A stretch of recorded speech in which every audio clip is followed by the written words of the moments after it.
உலகத்திற்கு. இந்த உலகம் எப்படி இருந்தது? உலகம் எப்படி அழிந்து கொண்டிருந்தது? இந்த உலகத்தை மாற்றுவதற்காக எதற்காக என்னை இறைவன் அனுப்புகிறார் என்பதை அழகாக பதிவு செய்கிறார். உலகத்தில் எந்த ஞானியும் சொன்ன வரலாறு கிடையாது. அகத்தே கருத்து புறத்து வெளுத்திருந்த உலகர் அனைவரையும். அங்க என்னன்னு போட்டார் வார்த்தை? சித்திகையா இந்தியான்னு போட்டாரா? தமிழ்நாடுன்னு போட்டாரா? இந்தியான்னு போட்டாரா? என்ன போடுற அந்த வார்த்தையில?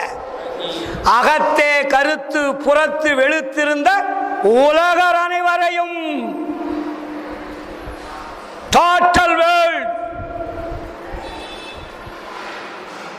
அகத்தே கருத்து புறத்து வெளுத்திருந்த உலகர் அனைவரையும். அடுத்தது என்ன?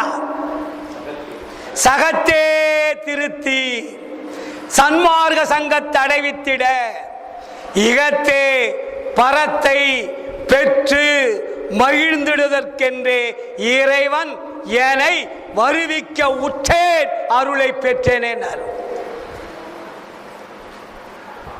எங்க போய் வைகுண்டத்தை போய் பெறுவதல்ல, சொர்க்கத்தை போய் பெறுவதல்ல, கைலாயத்தில் போய் பெறுவதல்ல. இகத்தே இந்த உலகத்தில் மனித சமுதாய கூட்டத்தோடு வாழ்ந்து அருளை பெற்று மக்களை திருத்துவதற்காக என இந்த உகத்தே இறைவன் வருவிக்க உற்றேன்.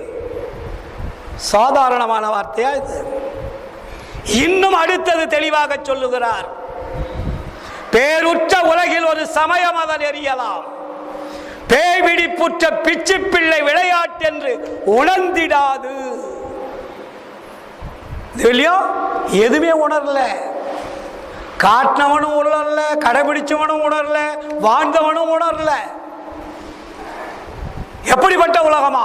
பேருற்ற உலகில் சமயம் அதன் எரியலாம், பேய் பிடித்து. எப்படி இருக்காது? பேய் பிடிச்சதுன்றாருங்க. எங்க இது சாதாரணமா சொல்ல முடியுமா ஒரு ஞானி? பேருற்ற உலகில் ஒரு சமயம் அதன் எரியலாம், பேய் பிடித்து.